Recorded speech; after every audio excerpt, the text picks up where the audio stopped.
So this might be a terrible idea, but hear me out. Hello my friend and friends, and welcome back to the channel. If you are new here, my name is Kevin, and here at my channel we learn how to embrace the cascade. But there is one thing about the cascade and CSS that from time to time can get in the way, and that's something that it's taken me 4 years of making YouTube videos to learn how to pronounce, which is specificity. A little while ago, I took a look at the is pseudo-class, and this is a really useful class for cleaning up our code and doing you can make some simpler selectors out of things. But there is one issue with it, which is how it handles specificity, and it does it in a little bit of a strange way. Actually, one little aside here, if you don't know about specificity or don't understand it, or you've never heard anybody talk about it, whatever the case may be, check out this video right here because I'm going to be talking a lot about it as I go through this video, and a firm understanding of it is going to really help you out. But what I want to look at here is how we can actually use the is pseudo-class's brother, the where selector, and how that impacts specificity, and that it doesn't have any, but it has this interesting side effect that it negates specificity in a way. So I want to look at why that's cool, but that's also where maybe we can do something really interesting with it, and that's what I'm not sure if it's a good idea or not, and I want your opinions on it. So stick around, see what I have to throw it there, and then let me know what you think of it once you've seen me dive into what I'm talking about here. So let's go and jump in and take a look. So if you saw my video on is, you would have seen this already, and I modified it a little bit for this video. If you didn't see it and you do want to check out the card that is there, and then you can come back to this one. And one of the things with is it has this weird bump on specificity sometimes. So let's say, this is a little bit of a convoluted example, but let's say we have this header area up here. So you can see right here, we have a header. And in my header, I'm saying if it is the H1 or is the A that's nested inside my header, it gets the color of green. And that's perfectly fine. But what if I also come in on this and I add another thing? Like here I have a span class of highlight. So I come and I add highlight to here as well because I want that to be green. And you can see super useful's become green, but oh my goodness, my buttons changed color. Well, that's weird.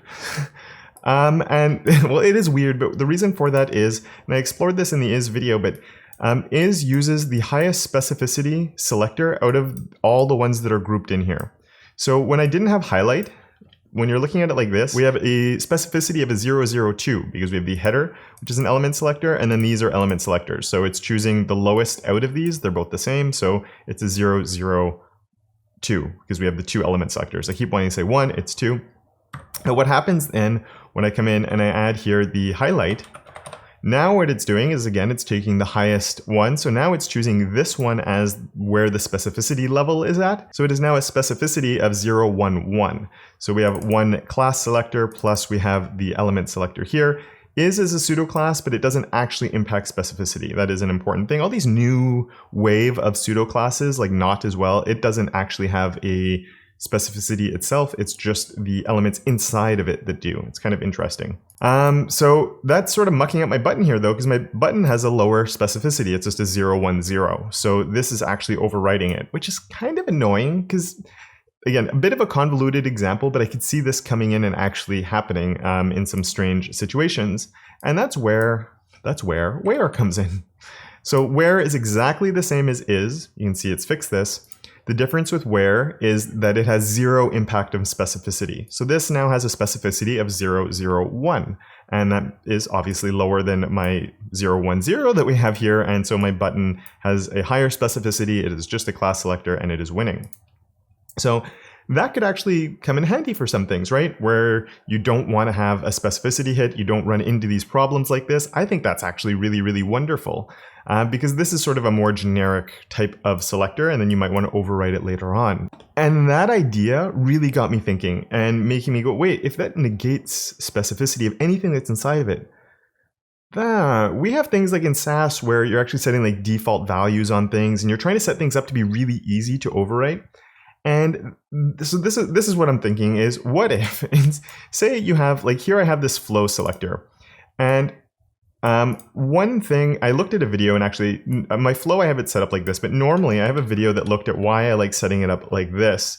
And what this is doing is it's actually causing the spaces that you can see that are coming through here. So if I actually make this to like a 1 instead, my spacing on the elements in here is getting bigger. I can make it a 2, it's getting bigger. So basically, let's also give these a color of red, just so we can see what's happening. You can see it's selecting everything except the first one because of the way this selector is working. I've talked about this in previous videos, so I won't dive too deep into this. This is the lobotomized owl though, which is really wonderful.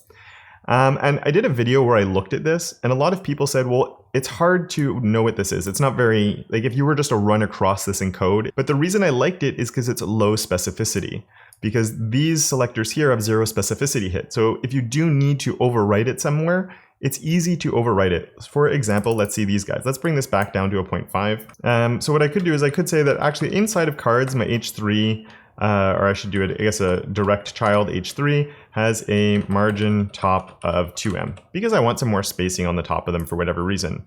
And that all works out fine because this is low specificity. But what people suggested I do instead of having this is to go in with a not selector instead, or pseudo-class, and say not, and then in here first child.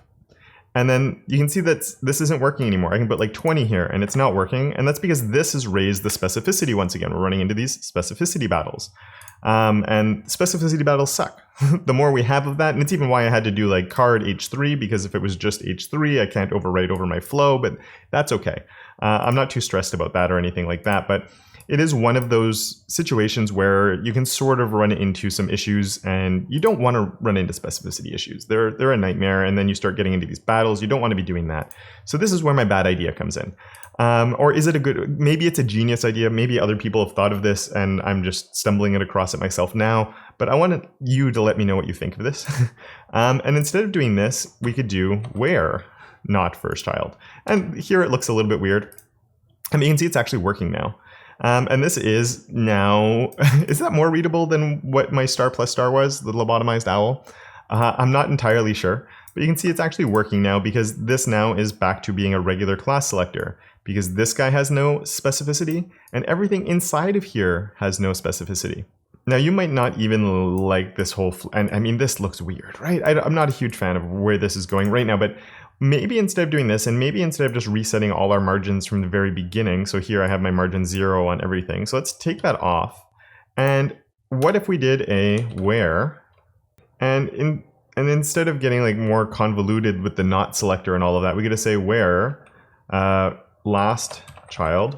And here we could say that we have a margin bottom of 0. And so by doing that, what we're doing is we're removing the bottom margin from the last child. So this is where every last child is getting a margin bottom of 0. It's removing that. And we still will have collapsing margins and stuff along the way here, which can be annoying. But you could also come in and just say that everything has, or whatever, you know, H1, H2, H3, depends how you like to reset things, could just be a margin top of 0. So you're resetting all your margin tops, you're taking all your margin tops off, and then you're just saying anything that's a last child will have no margin bottom. And that way you get rid of the idea of collapsing margins, and you have this coming in with 0 specificity on it, which makes it really easy to overwrite when you need to. So if you want to come in and say that my H3 has a, I don't know why, but a margin bottom of 3 rem, it's going to end up with a margin bottom of 3 rem. There's no worries. It's just a regular element selector. This even, because there's a no specificity on this guy, like if you have it set up differently, you can still have it like that. The order of it doesn't matter. And this idea of having like sort of default styles set and part of your reset and part of the place where you want to make things really easy to overwrite, you could come in here with your where selector or pseudo-class and set things up with that. And I mean, you could even come up with convoluted things like we had before, but we could do all of that without the specificity hit. I want to know what you think of that. Is this getting a little bit strange? Is this an idea that you think you could use in your projects?